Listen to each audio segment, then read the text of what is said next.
जागरितस्थानो, यहाँ से जागरितस्थानो बहिष्प्रज्ञः, जागरितस्थानो बहिष्प्रज्ञः, सप्तांग एकोनविंशतिमुखः,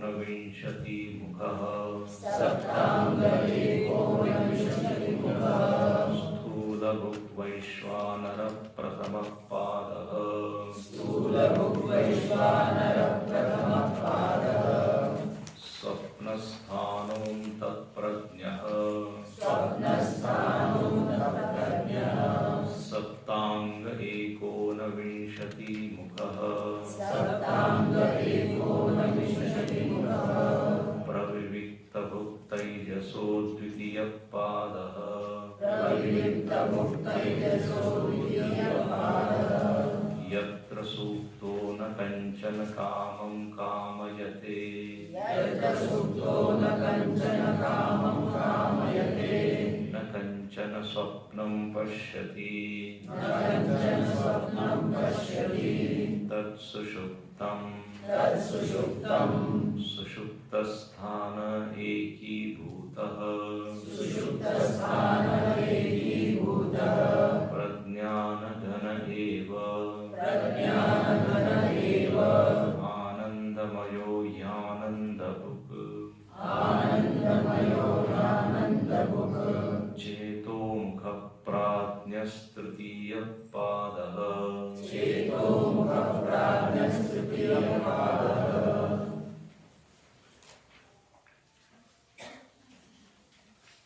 ऋते ज्ञानात् न मुक्ति। ऐसा एक प्रसिद्ध वाक्य है कि बिना ज्ञान के मुक्ति नहीं है। ज्ञानेन एव तु कैवल्यम, ज्ञान से ही कैवल्य की प्राप्ति होती है।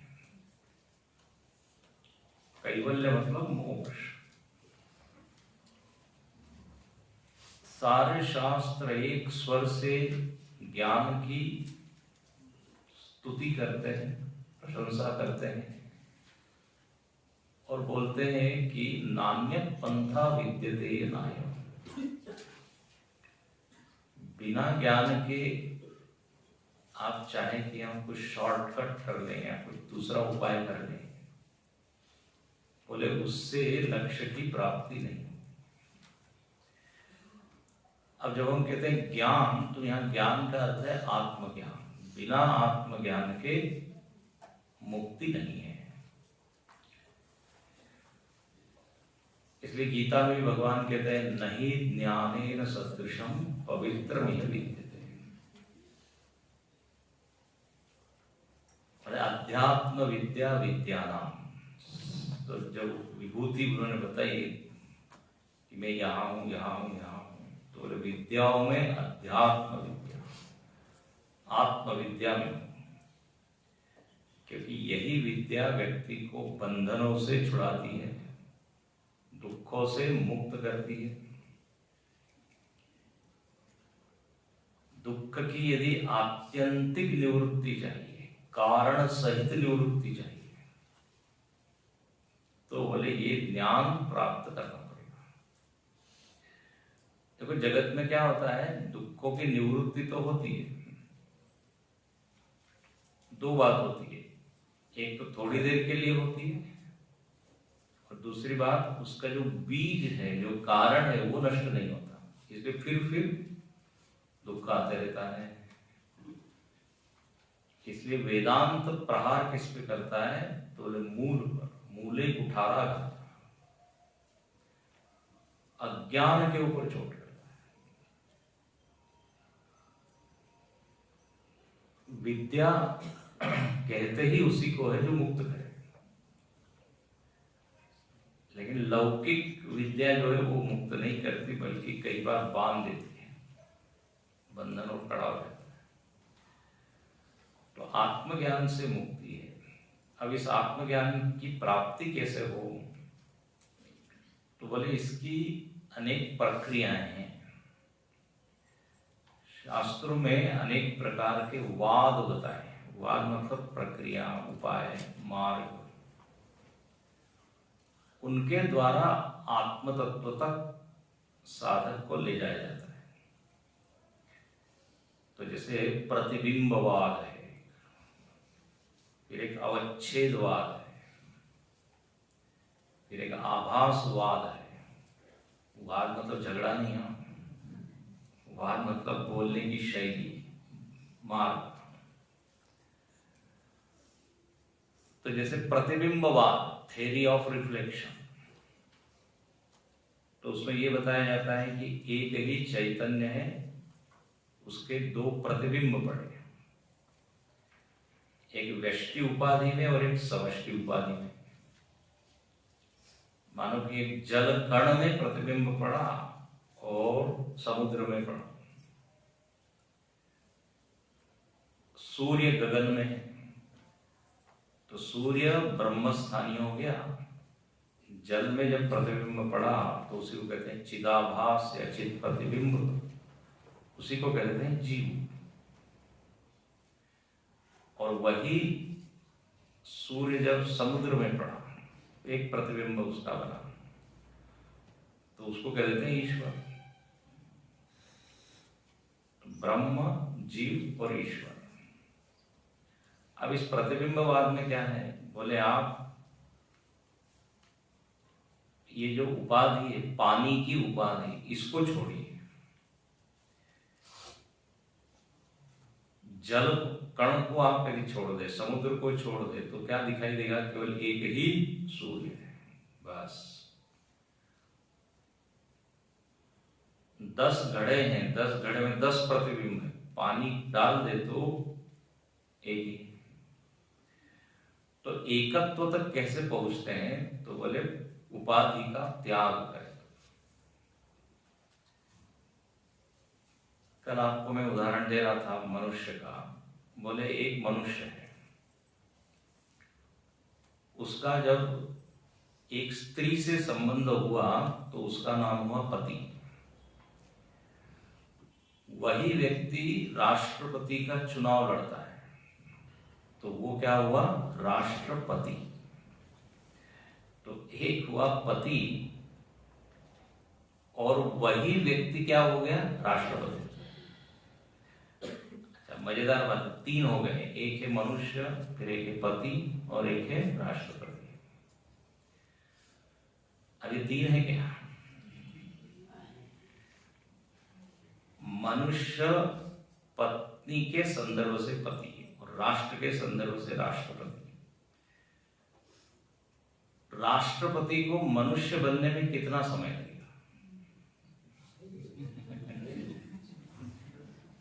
और पति को मनुष्य बनने में कितना समय लगेगा?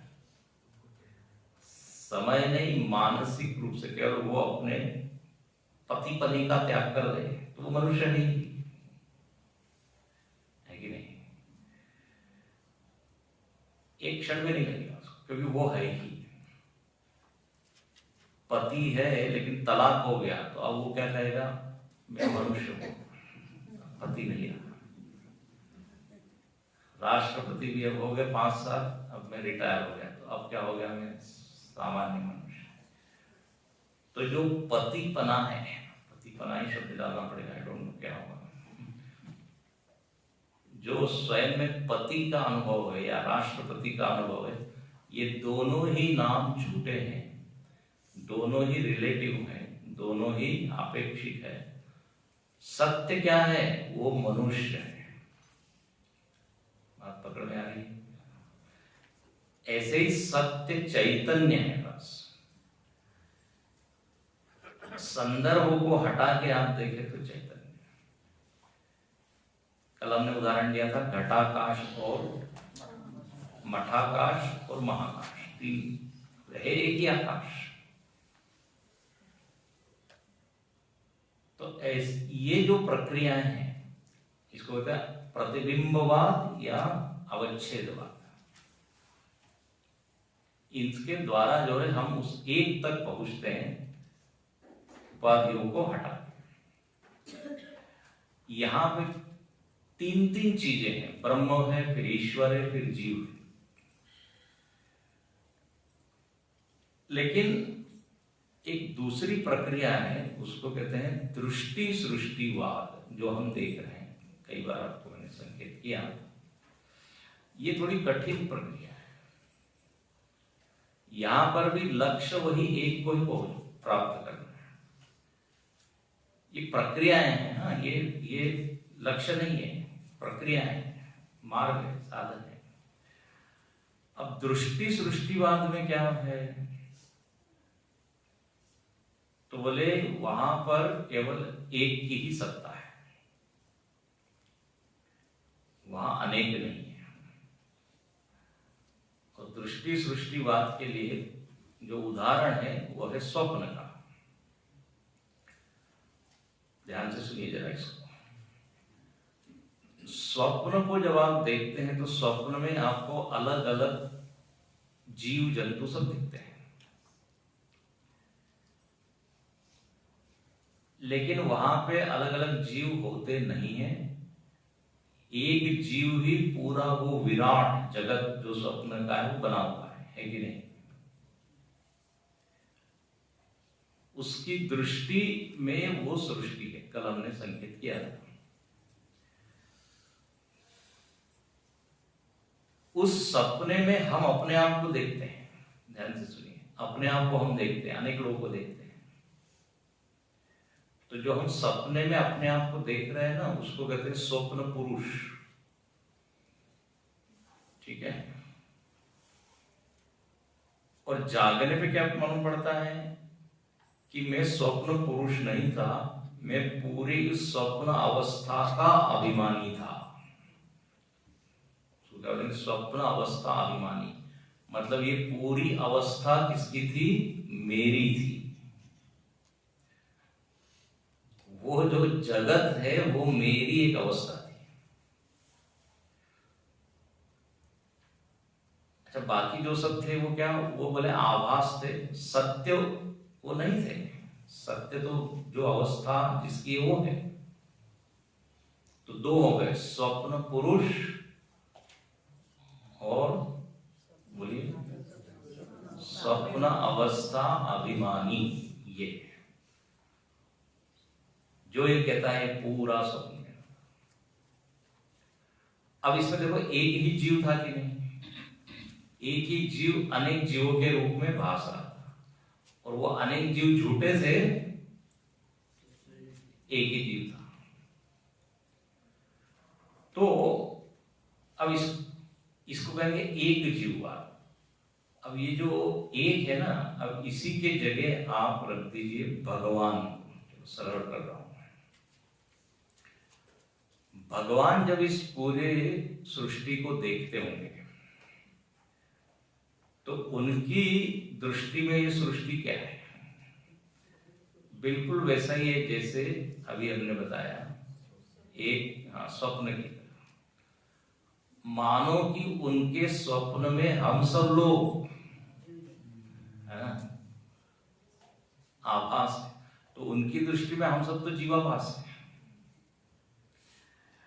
देखो, जो स्वप्न अवस्था अभिमानी है वो पूरे स्वप्न को देख रहा है, और उसमें पेड़ पौधे पहाड़ सूर्य चंद्र पूरे विराट स्थूल को देखता है।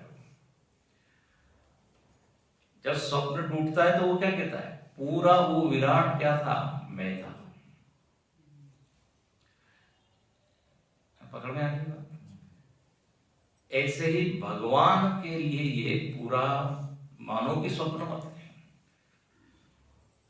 पेड़ पौधे इत्यादि सब वही बना हुआ है,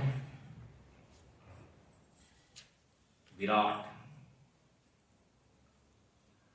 अब यहां पे मांडुक्य उपनिषद क्या कहती है, आप भगवान की आंख से आंख मिला के देखो और फिर जगत को है ना। इसी को कहते हैं विश्व से विराट तक पहुंचना।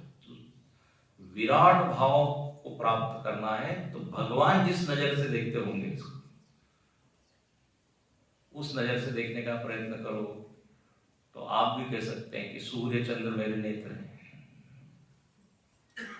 जैसे स्वप्न में सूर्य चंद्र दिख रहा है तो जागने पे क्या कहेगा, मेरे ही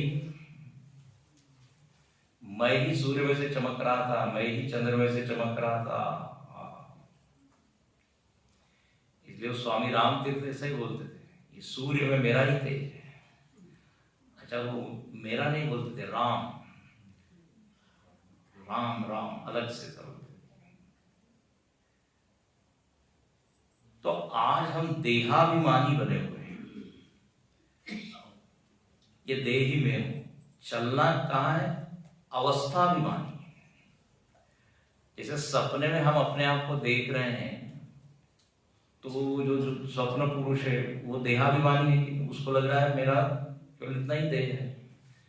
लेकिन जब उसको सही ज्ञान होगा तो क्या मालूम पड़ेगा, अरे नहीं नहीं, इस देह में ही मेरा तादात्म्य नहीं है, बल्कि मेरा तो तादात्म्य पूरे उस जगत से है। अच्छा, ये बताइए, स्वप्न पुरुष ज्यादा सत्य है कि स्वप्नावस्था अभिमानी सत्य? अभिमानी, स्वप्नावस्था अभिमानी। अच्छा, जो लोग अभिमान शब्द को पहली बार सुन रहे हैं तो जरा क्लियर कर लें। अभिमान तो घमंड नहीं, अभिमानी शब्द का अर्थ होता है तादात्म्य भाव, जिसको पूरा उस अवस्था से हुआ है। नहीं तो बोले अभिमानी कहां से लेके आ रहे हैं? तो सब इनको जरा बोलिए, कुछ तकलीफ है? No, sir, I think you can sit, क्योंकि मेरा ध्यान बार बार जा रहा है। या you can sit back at, पीछे बैठिए आप। मेरा बार बार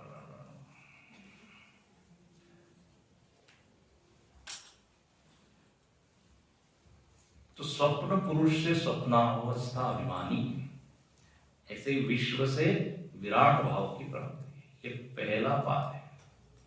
अब बस यहाँ पे वैश्वानर ही है, और कुछ है नहीं। अब इसी वैश्वानर के दो और स्टेजेस बताएंगे। हिरण्यगर्भ या तेजस जिसको कहा, दूसरा पाद, और तीसरा पाद प्राज्ञ, ईश्वर, उसको यहाँ प्राज्ञ कहा। तो अब बस ये वैश्वानर, हिरण्यगर्भ, व्यष्टि की चर्चा यहाँ नहीं की। दो बार जानबूझ के मैं रिपीट कर रहा हूं।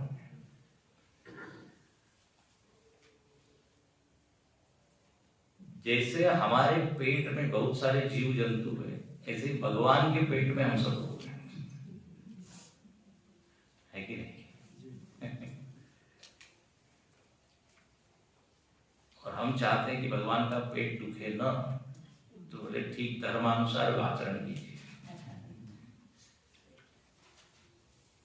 वायरस की तरह मत काम कीजिए, तो फिर बीमार होंगे भगवान। तो एक विराट की ही यहां पे चर्चा है। अब इस विराट की चर्चा करते हुए कहा कि जो स्थूल विषय उसमें है, स्थूल विषयों से जुड़ा हुआ है, समष्टि स्थूल विषयों से। स्थूल भूख हमने देखा, तो वो क्या हो गया? वो वैश्वान। अपने जीवन, व्यष्टि जीवन से आप कल्पना कर सकते हैं, जागृत अवस्था हमारी है, ऐसी कल्पना कीजिए भगवान की, तो वो विराट अवस्था है। अब वही जब केवल अपने ही मन तक सीमित है, बाहर उसकी प्रज्ञा नहीं जा रही है, समष्टि सूक्ष्म शरीर से जुड़ा हुआ है, तो उसका नाम क्या होगा? तो बोले तेजस। जैसे हम स्वप्न में केवल सूक्ष्म शरीर से जुड़े रहते हैं अपने। अब तीसरी स्टेज है सुषुप्ति अवस्था। तो बोले सुषुप्ति में क्या है? तो न कंचन कामम कामयते, वहां कोई कामना नहीं, कुछ नहीं। प्रज्ञा की क्या स्थिति है? तो बोले एकीभूत। अब आप इसी कल्पना कीजिए, भगवान सो रहा है, समझने के लिए हम सो जाते हैं तो एकीभूत हो जाते हैं कि सारी वृत्तियां सब। तो ईश्वर जिसको कहा है, जिसको यहाँ प्राज्ञ कहा है, उस प्राज्ञ की स्थिति में क्या है? तो बोले समस्त प्रपंच बीज रूप में वहां पे एक ही भूत है, वहां कुछ अलग अलग दिख नहीं रहा है। उसको छठे मंत्र में बोला है योनि कारण। अच्छा, अब इस सुषुप्ति अवस्था में व्यष्टि जो होता है ना, व्यष्टि तो अज्ञानी होता है, हमको कुछ मालूम ही नहीं कहाँ है, कैसे है, कितने। लेकिन जो परमात्मा है वो कभी भी अज्ञानी है नहीं। ध्यान से सुनिए, तो सुषुप्ति अवस्था में भी वो क्या है, ज्ञानी ही है। इसलिए प्राज्ञ शब्द का अर्थ कल जाते जाते हमने कहा था कि जो सब कुछ जानता है उसको कहते हैं प्राज्ञ। चलो इसके लिए एक उदाहरण आपको दे दें। जो ज्ञानी होता है ना, ज्ञानी का अज्ञान पूरी तरह खत्म हो जाता है। तो कहते हैं ज्ञानी की जो सुषुप्ति है वो समाधि है। क्यों? क्योंकि अज्ञान नहीं है और वहां विक्षेप बाह्य कुछ भी वृत्ति नहीं है, सारी वृत्तियां शांत हो गई है। तो न वो बहिष्प्रज्ञ है, न अंतःप्रज्ञ है, न अज्ञानी है। तो बोले क्या है, समाधि में जैसे व्यक्ति सारे वृत्तियों को शांत कर लेता है और अज्ञान नहीं होता, सुषुप्ति भी उसके लिए वैसी ही हो रही है, निद्रा समाधि स्थिति। तो जब ज्ञानी की सुषुप्ति समाधि है तो फिर ईश्वर की सुषुप्ति अज्ञान की अवस्था थोड़ी होगी, है कि नहीं? इसलिए प्राज्ञ पूरी तरह से वो सब कुछ जानने वाला है, ऐसा जानना प्राज्ञ।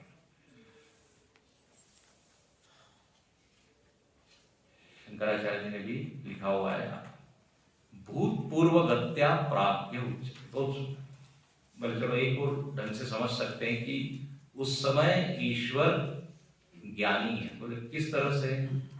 ध्यान से सुनिए, भूतपूर्व गत्या मतलब ये कि स्वप्न अवस्था में जानने वाला कौन है? वही है। जागृत अवस्था में भी वही है। तीसरा दूसरा तो कोई जानने वाला है ही नहीं भाई, एक ही तो है ना। तो जागृत में वो ज्ञान, जो भी अवस्था है, जो भी कुछ दिख रहा है उसका ज्ञाता वो है। स्वप्न अवस्था में भी वही ज्ञाता है। तो फिर अज्ञानी तो कभी है ही नहीं, वो एक ही है जो सब कुछ जान रहा है। तो भूतपूर्व गत्या मतलब चूंकि पहले की सारी चीजों को वो जान रहा है तो वो ज्ञानी ही है।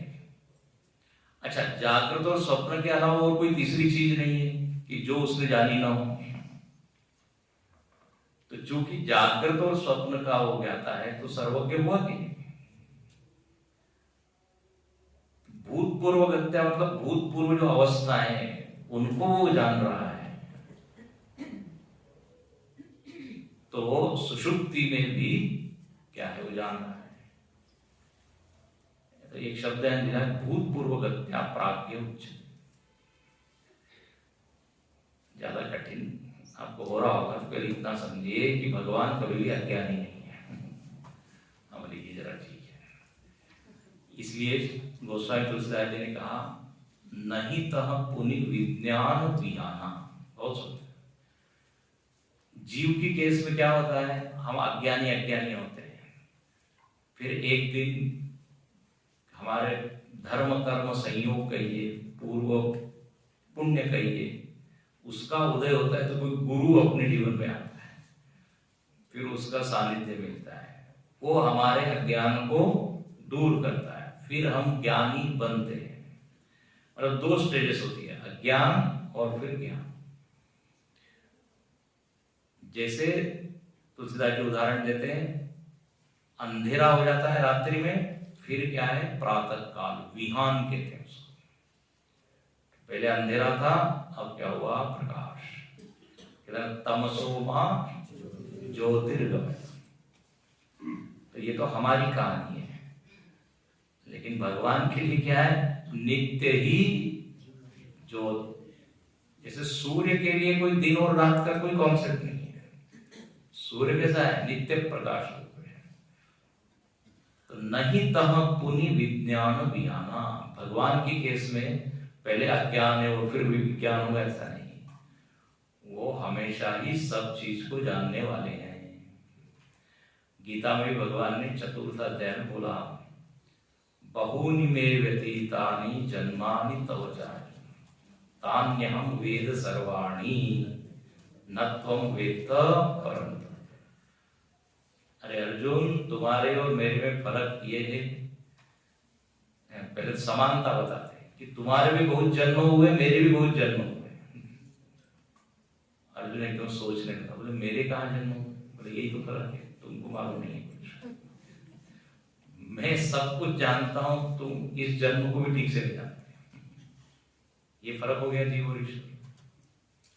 माम तु वेदन कश्चन भविष्याणि च भूतानि वर्तमानानि विचारय। मेरे लिए भूत भविष्य वर्तमान सब खुली किताब की तरह है।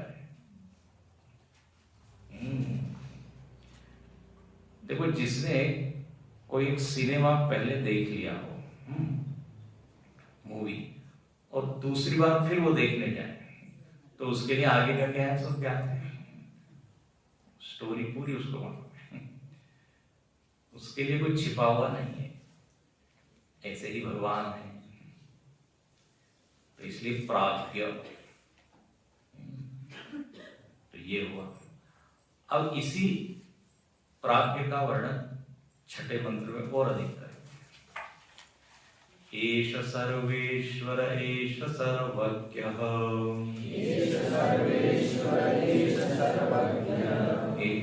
एषोऽन्तर्यामीश योनिः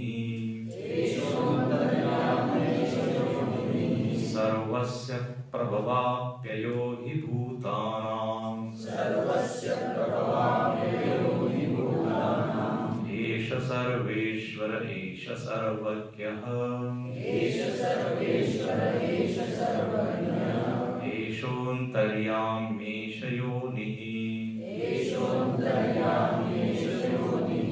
सर्वस्य प्रभवाप्ययो हि भूतानाम्।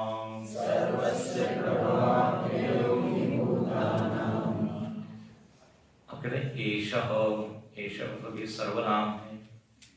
एषः मतलब यही, जिसकी चर्चा अभी पीछे हुई ईश्वर की। बोले यही ईश्वर कैसा है? सर्वेश्वर है। ओ, सर्वेश्वर का क्या अर्थ होता है? तो बोले जो सबका नियंता है। देखो, ईश्वर शब्द ईश धातु से बनता है, और ईश शब्द का अर्थ होता है शासन, यानी ईशन, शासन। तो यही ईश्वर सर्वेश्वर है। अब देखो, ईश्वर कहते ही या शासन, ये शब्द सुनते ही क्या आता है मन में? कि भगवान मानो कि शासक है और हम सब क्या है? शासित है। जैसे एक राजा है और प्रजा है। तो देखो, प्रजा से भिन्न राजा है तो वो तो शासन करेगा, लेकिन अभी हम जिस स्तर पर चर्चा कर रहे हैं वहां तो ईश्वर अकेला ही है। ईश्वर शासन किस पे करेगा? क्योंकि ये तो एक जीववाद है ना। हम चर्चा तो एक ही कर रहे हैं, आप बार बार बोल रहे हैं कि वही विराट है, वही तेजस है, और फिर वही सुषुप्ति में ईश्वर एक ही है। तो फिर सर्वेश्वर शब्द का कोई अर्थ ही नहीं है। तो यहाँ पर ईशन का अर्थ ऐसा नहीं जैसे राजा प्रजा के ऊपर शासन या नियंत्रण कर रहा है, ऐसा नहीं, बल्कि इसका अर्थ आप ऐसा समझिए कि जैसे पेड़ होता है, उस पेड़ में क्या क्या निकलेगा ये किसके ऊपर निर्भर है? बीज पर। पूरे पेड़ का नियंत्रण कौन कर रहा है? बीज। फसल अच्छी होगी किस पे निर्भर है? बीज। तो एक तरह से मानो कि वो बीज क्या कर रहा है? शासन कर रहा है। तो ऐसे ही प्राज्ञ मानो कि शासन कर रहा है किसका? विश्व तेजस का। विश्व तेजस।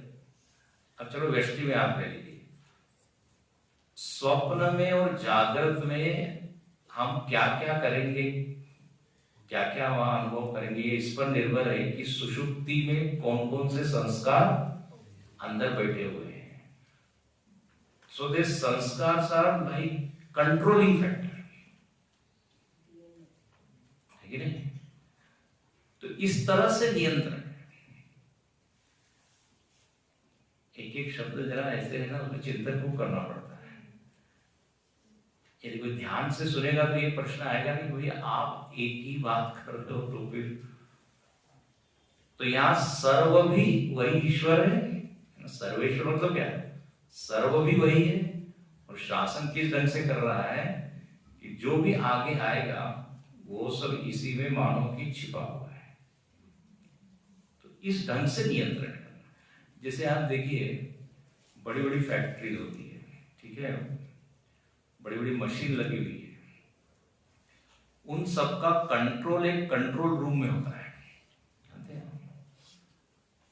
कंट्रोल रूम में बैठे बैठे तो करते रहते हैं, हम लोगों को मालूम नहीं पड़ता वहां से नियंत्रण हो रहा है। हम देख रहे हैं यहाँ पे सब चल रहा है, बड़े बड़े पावर हाउस वगैरह में टरबाइन चल रही है, वो चल रही है, क्या क्या चल रहा है, कहां से हो रहा है कंट्रोल। और कंट्रोल रूम वाले अंदर ऐसे बैठे हुए दिखते नहीं हो, जैसे एयर ट्रैफिक कंट्रोल होता है,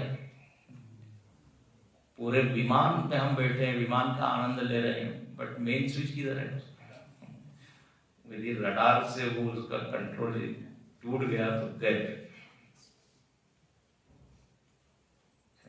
ऐसे ही कुछ उदाहरण दे सकते हैं इसको समझने के लिए। तो मानो कि सुषुप्ति इज कंट्रोलिंग जागृत और स्वप्न। सर्वेश्वर और एष सर्वज्ञ, यह ईश्वर ही क्या है? सर्वज्ञ है। अभी बताया हमने, सर्वज्ञ का अर्थ होता है सर्वम जानाति, तो ये हुआ। और दूसरा है सर्वश्च ज्ञश्च, वही सर्व है और वही ज्ञान रूप है। तो एक तो क्या आता है? सर्वम जानाति, सब कुछ जानता है, लेकिन सब है कौन? वही सब है। अब जैसे फिर आप सपने में चलिए, सपने में चलिए और सपना देखिए नहीं, आप सपने से उठकर बोल सकते हैं कि नहीं आप सर्वज्ञ हैं, स्वप्न में जो जो भी हो रहा था। अच्छा, जो सब बना हुआ था वो भी आप ही थे कि? तो सर्व भी आप, जानने वाले भी आप।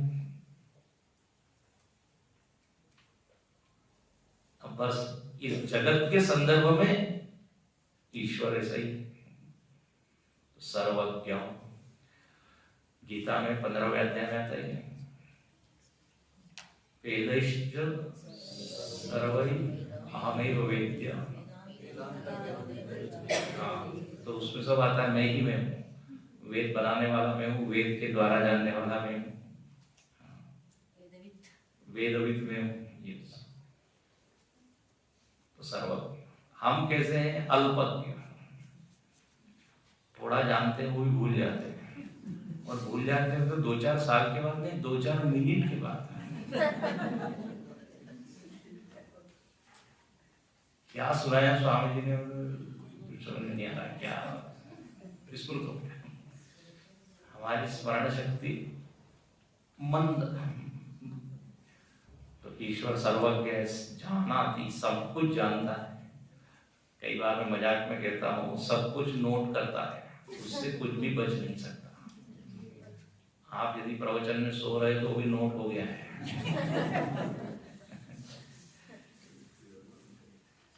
Everything is being noted. Kabirdas ji ने कहा कि चींटी के पैर में यदि घुंघरू बांध दिया जाए तो उस घुंघरू की जो आवाज है वो भी सुनता है, कुछ भी छिप नहीं सकता। तो सर्वज्ञ। और आगे इसी ईश्वर के लिए लिखा, एषोऽन्तर्यामी, यही अंतर्यामी। अभी उस ईश्वर की स्थिति क्या है? सबके भीतर वो व्याप्त है, अनुस्यूत है, अंतर बैठकर नियमन कर रहा है। गीता भगवान यही शब्द बोलते हैं, ईश्वर सर्वभूतानां हृदय अंतर्यामी नाम। तो ऐसा मत समझिए कि केवल सुषुप्ति में ही वो अंतर्यामी है। जागृत में हम सब लोगों के अंदर बैठा हुआ है। जैसे फिर आप चलिए स्वप्न में, स्वप्न में जितने जीव दिख रहे हैं उसमें हम घुसे हुए हैं। उस स्वप्न में यदि हमसे कोई बात कर रहा है या कोई मनुष्य अपने आप को रोक रहा है, तो रोकने वाला कौन है? उसके अंदर बैठा हुआ मैं ही। क्योंकि स्वप्न में मेरे अलावा कोई है नहीं। तो अंतर्यामी, तो एष सर्वज्ञ अंतर्यामी। और तीसरा लिखा है एष योनि। योनि मतलब होता है कारण, बीज। तो बोले उस ईश्वर में से हिरण्यगर्भ प्रकट होता है, क्योंकि वही हिरण्यगर्भ ही वैश्वानर। जैसे सुषुप्ति में हम पड़े हुए हैं, सोए हुए, दृष्टि का उदाहरण ले लीजिए। सुषुप्ति में से क्या निकलती है? स्वप्न। वहीं से क्या निकलता है? जागरण। अच्छा, और लीन भी फिर ऐसे ही होता है। तो सुषुप्ति बीजावस्था है, कारण अवस्था है, इसलिए उसको दिया योनि, ये शब्द दिया। तो एषोऽन्तर्यामी एष योनि। और सर्वस्य प्रभव अप्ययो ही भूता। अच्छा, योनि ही सर्वस्य, ये जब जोड़ दिए, सबकी योनि है। जो भी सर्व वहां दिख रहा है आगे स्वप्न जागृत में, वो कहां था छिपा हुआ? अव्यक्त ईश्वर में। तो सब का कारण हो गए। अच्छा, और कहते हैं प्रभव अप्यय ही भूतानां। ये सुप्त जो ईश्वर है, मतलब सुषुप्ति अवस्था से जिसने तादात्म्य किया हुआ है, ऐसा प्राज्ञ क्या है? भूतों की उत्पत्ति और लय दोनों का स्थान है। भूतानां, प्रभव मतलब उत्पत्ति, अप्यय मतलब प्रलय, लय। सारे भूत वहीं से निकलते हैं, उसी में लीन होते हैं। फिर उदाहरण ले लीजिए स्वप्न का। स्वप्न जहां शुरू हुआ, सारे भूत प्रकट हो गए। स्वप्न टूट गया तो सब लीन हो गए। तो बोले ऐसे ही यह ईश्वर में से सब कुछ प्रकट होता है और ईश्वर में ही लीन होता है। प्रभव अप्यय। अब देखो, इसी को हम जब सृष्टि दृष्टिवाद में चर्चा करते हैं तो क्या बोलते हैं? ब्रह्मा विष्णु महेश है। एक सृष्टि करता है, फिर एक सृष्टि का संहार करता है, एक सृष्टि का पालन करता है। ऐसे तीन अलग अलग कर देते हैं, लेकिन यहां पर क्या? एक ही है। वही ब्रह्मा, वही विष्णु, वही। जैसे मिट्टी में से घड़ा उत्पन्न होता है, मिट्टी में ही घड़ा रहता है, वो मिट्टी में ही लीन हो जाता है। उसके लिए कोई तीन अलग अलग नहीं होते। प्रभवाप्ययो हि भूतानां। तो ये हो गया प्राज्ञ। तो देखो, प्राज्ञ के लिए दो मंत्र लिखे, पांचवा और छठा। और पांचवें में कितना वर्णन किया? आनंदमय, आनंदभू, चेतोमुख, वहीं से चेतना भान होता है व्यक्ति को, स्वप्न का, जागृत का। तो इस तरह से यहाँ पे तीसरा पाठ हुआ। फिर से आपको बता दें, आज हम बने हुए देह में विश्व, विश्व से क्या बन गए? वैश्वानर। बस आप भूल जाइए, आप फिर बस पढ़े में ही रहिए। वैश्वानर की एक अवस्था है जहां वो सूक्ष्म प्रपंच से तादात्म्य किए हुए, वही फिर अव्यक्त हो गया है। तो तीन नाम हो गए। यहां तक तो ये 6 मंत्र उपनिषद के हो गए। अब आगे क्या? तो अब इन 6 मंत्रों के ऊपर कारिकाएं लिखी है।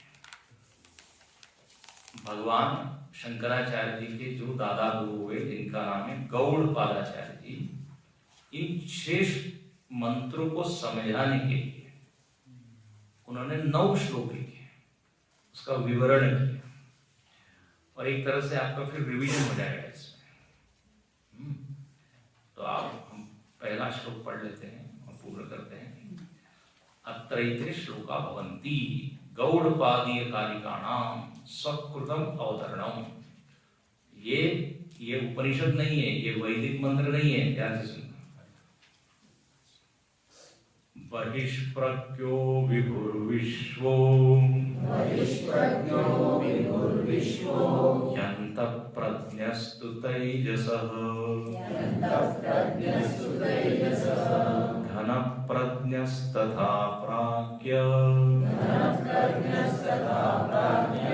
एक एव त्रिधा स्मृतः। बहिष्प्रज्ञो विभुर्विश्वो यन्तप्रज्ञस्तु तैजसः घनप्रज्ञस्तथा प्राज्ञ एक एव त्रिधा स्मृतः।